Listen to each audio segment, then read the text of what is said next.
En este vídeo vamos a ver los números decimales y a repasar conceptos de primaria que ya deberíamos conocer y otros nuevos que van a aparecer en primero de la ESO. En primer lugar, tenemos que reconocer que en un número decimal hay dos partes diferenciadas. Una es la parte entera del número, que es lo que va antes de la coma, y de lo que va después de la coma es la parte decimal. Después de la coma tenemos que acordarnos que siempre teníamos primero décimas, después centésimas y después milésimas. Este año vamos a dar incluso las 10 milésimas, que van a ir después de las milésimas, 10 milésimas. Irían en el puesto 4 después de la coma. Si tenemos que ordenar números decimales, tenemos que pensar que hay que ir comparando la misma parte en los dos números. Es decir, si estoy viendo que tienen las mismas decenas y las mismas unidades, 25 y 25, voy a empezar a ver lo que tienen diferente. Veo que también las décimas son iguales, coinciden en que es un 3, y que lo que empieza a ver diferente son las centésimas. Aquí hay 4 centésimas y aquí una. Pues ahí inmediatamente ya me doy cuenta que el número 25,318 va a ser menor que 25,34. Y no voy a caer en la trampa de decir que como este número es más corto, es más grande a lo mejor que este, o que es más pequeño. No, no nos vamos a fijar en lo largo o corto que es el número, sino en la unidad, en la misma unidad en los dos números, en la que se diferencien. Y en este caso las centésimas aquí en mayor, y aunque tenga aquí 8 milésimas, las centésimas tienen un valor mayor que las milésimas y por lo tanto será mayor. Recordamos también el concepto de aproximación por redondeo, donde tenemos por ejemplo este número 649,595 y nos dicen que lo redondeemos a las centenas. Pues en ese caso tenemos que fijarnos dónde están las centenas. Aquí sería este número 6 y a partir de ahí pues vemos lo que hay detrás. Si detrás hay un 5 o más, es decir, un 5, un 6, un 7, un 8, un 9, el número se redondearía a una centena más, sería 700. Pero si lo que hay detrás es un 4, un 3, un 2 o un 1, es decir, menor que 5, en ese caso el redondeo se quedaría a la centena que está ahora mismo, que es el 6, por tanto 600.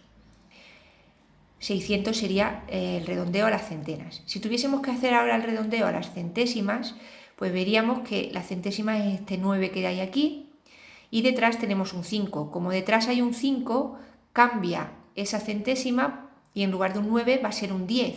¿Qué pasa? Que al convertirlo en un 10 voy inevitablemente a afectar a las décimas. Y este 5 se va a convertir en un 6 y por lo tanto va a quedar 649,60. Acordaros que nunca podemos cometer el error de leer solamente hasta donde nos estén diciendo que va el redondeo. Si yo estoy diciendo que el redondeo es a la centésima, tengo que llegar hasta la centésima para hacer el redondeo. No puedo eliminar este 649 previo que hay aquí y el 5 tampoco. Bueno, este al final se va a acabar redondeando a 6, pero no puedo eliminar toda esta parte entera del número porque esté redondeando a las centésimas, sino que tengo que contar con todo el número hasta llegar a las centésimas. Ahora la aproximación también podría ser por truncamiento. Por truncamiento significa eliminar lo que tenga detrás. Es decir, si yo estoy haciendo el redondeo en este caso a la centena y la centena es un 6, pues todo lo que tenga detrás lo elimino y lo convierto en ceros. Por lo tanto será 600.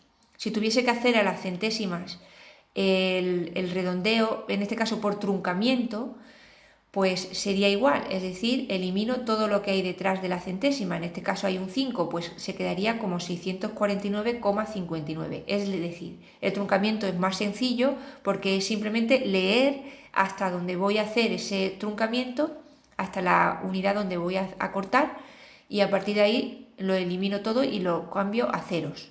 Entonces es muy sencillo. Imaginaos que tengo que hacer ahora de este número el truncamiento a la decena. La decena es este 4, bueno, pues esto se convertiría en un 640. 640 porque detrás ese 9 cambiaría a 0, la décima cambiaría a 0, la centésima a 0 y la milésima a 0. Operaciones con decimales, pues esto ya conocemos perfectamente cómo se tienen que hacer. Simplemente colocamos debajo uno de otros para sumar y que coincida la coma del de arriba con la del de abajo. ¿Qué pasa con la resta? Que tenemos que recordar que si el minuendo, es decir, la parte de arriba de la resta, tiene menos unidades que la parte de abajo, lo voy a rellenar de ceros, porque si no, no voy a subir bien a la hora de restar. Y en este caso tendría que subir de 6 hasta 10. Entonces necesito poner estos ceros para no equivocarme y no cometer errores a la hora de restar. Cuando estamos multiplicando, pues simplemente se colocan los números como si estuvieran sin coma, y una vez que ya está resuelta la multiplicación y me sale un número cualquiera, por ejemplo este, lo que hacemos es ver dónde va la coma. La coma irá pues contando todo lo que hay en la parte decimal de los dos factores, es decir, aquí hay 4 cosas en la parte decimal y aquí hay una, por lo tanto son 5 cosas decimales que tengo. Entonces voy a correr la coma desde el final del número 5 puestos, 1, 2, 3, 4 y 5. Por eso iría la coma detrás del 1. Cuando tenemos que multiplicar o dividir por la unidad seguida de ceros, simplemente tenemos que ver si vamos a hacer una multiplicación. En este caso vamos a hacer el número más grande, por lo tanto desplazaré la coma hacia la derecha. Tantos puestos como ceros tengas. Entonces, si tiene aquí 4 ceros, 4 puestos, tendré que cambiar la coma hacia la derecha. Si me faltan números para poder trasladar esa coma, añadiré ceros. Recordamos también que en la división, si tenemos en el divisor una coma en el cociente, o sea, en el divisor, perdón, tenemos que quitar esa coma, entonces multiplicaríamos por la unidad seguida de tanto cero como necesite para quitar la coma en el divisor. Donde me interesa quitarla, sobre todo, es en el divisor. O bien lo multiplico por 10 para convertirlo en un 12 y aquí me quedaría 57,2. O bien, como hacen en este caso, pues directamente la quitan de los dos sitios la coma multiplicando por 100 en ambos lados, en el divisor y en el dividendo, y ya se realizaría como una operación normal. Si tuviésemos que hacer división con la unidad seguida de 0, en este caso lo que haríamos es trasladar la coma hacia la izquierda para hacer el número más pequeño.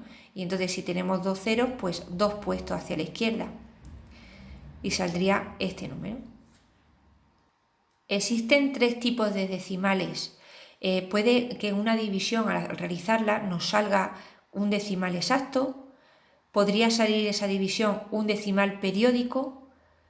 De 2 tipos los hay, de periódico puro o periódico mixto. ¿Cuándo va a salir decimal periódico? Cuando a partir de un cierto número se repite hasta el infinito. Entonces nunca se terminaría de hacer la división, siempre saldría, por ejemplo, en este caso, un 666 repetidas veces hasta el infinito. Si empieza a repetirse justo después de la coma el número hasta el infinito, eso se dice que es un decimal periódico puro. Y sería mixto en el caso de que empiece a repetirse más adelante de la coma, es decir, unos puestos después de la coma, empezaría aquí a repetirse, por ejemplo, el 090, 090, empezaría a repetirse 2 números, el 90. Por último, en este tema nuevo, lo que vamos a tener es la división entre en lugar de la unidad seguida de ceros, sería el 0, y la unidad. Entonces, cuando haya que dividir un número entre 0,00 repetidas veces y un 1, es como si estuviésemos multiplicando por ese número pero dado la vuelta. Es decir, le tendría que dar la vuelta a todo este número al revés y sería pues expresado así, como lo tenemos aquí. Entonces, que sepamos que cuando se divide un número en lugar de la unidad seguida de 0, entre el 0, es como si multiplicásemos por el número invertido. Esto lo veremos en algún ejemplo práctico y será mucho más fácil. Lo vamos a dejar este caso para explicarlo el próximo día aquí en clase, pero si os saliese, simplemente si hay una división entre 0, no sé qué de un número, le daríamos la vuelta y sería una multiplicación. Y si saliese una multiplicación, pues haríamos lo inverso, una división.